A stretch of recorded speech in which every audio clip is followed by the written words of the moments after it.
This is Ray Carsillo, and I'm coming to you from the Staples Center here in Los Angeles as a part of E3 2010. And I have the distinct pleasure now of talking with a man who revolutionized not only just extreme sports, but extreme sports gaming. Tony Hawk, how you doing, bro?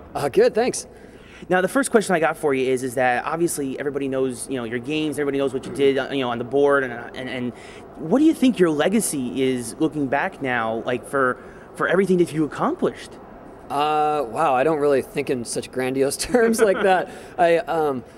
Beyond everything else, like all the businesses I've gotten into and licensing and thing, I want people to remember me as a good skater. So I can only hope that my legacy is, he was an excellent skater, that's still my focus. Even after all this stuff and all this success, I got to get out there and walk the walk, and I love it. Very cool. Now, of course, your skateboarding games are, the best there ever was, but now you have a little competition coming up.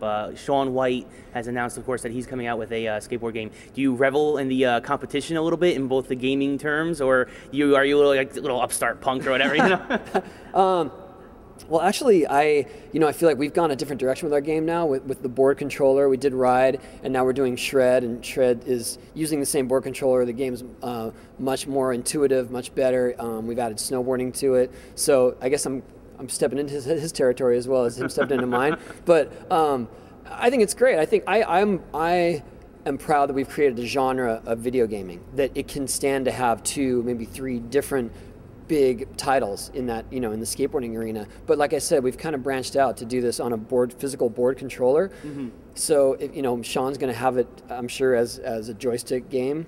It's a whole new thing, and I think it's, like I said, I think it's great that we're continuing it and skateboarding's still here. Mm-hmm.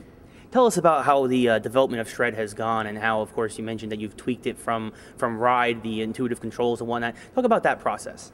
Well, obviously we want it to be friendly to just jump on for the first time, and not something you have to learn every single motion or have too much of a tutorial.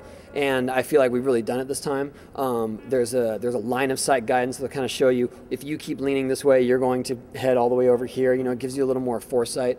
We have a board display which actually shows you everything the board is doing and responding to. So if you're going to correct something, you can actually see how to do it there physically on the screen, as opposed to trying to feel it.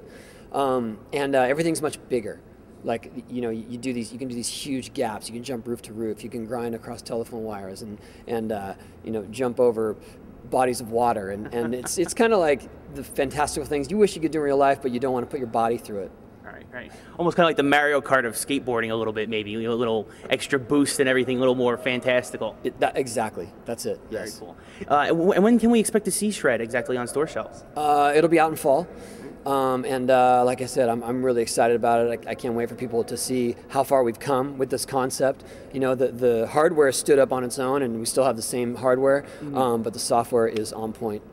Very cool. Now, as a gamer, of course, you got your own game that you like to play, probably. But what else out there do you enjoy playing as maybe more of a casual gamer? I wish I had time to play all the games. Like I love Call of Duty and things like that, but I just don't have time. Like, I got Modern Warfare. I checked it out for a bit, but I have 4 kids. I'm traveling all the time. It's really hard. So what I end up playing is the games that my kids play, like Guitar Hero. My 11-year-old and I battle on DJ Hero a bit, and any of the Lego games. Any Lego games, we're all about finishing every single challenge on it. Very cool. And of course, you mentioned that you have the 4 kids. What do they think of when they say, Dad's got another video game coming out? They get excited. Actually, I only have them to have my own focus group. So, no, it's fun because I do get instant feedback. You know what I mean? Not like send it out there and hope the kids respond. Like, I have my own kids, and I know what's cool right away.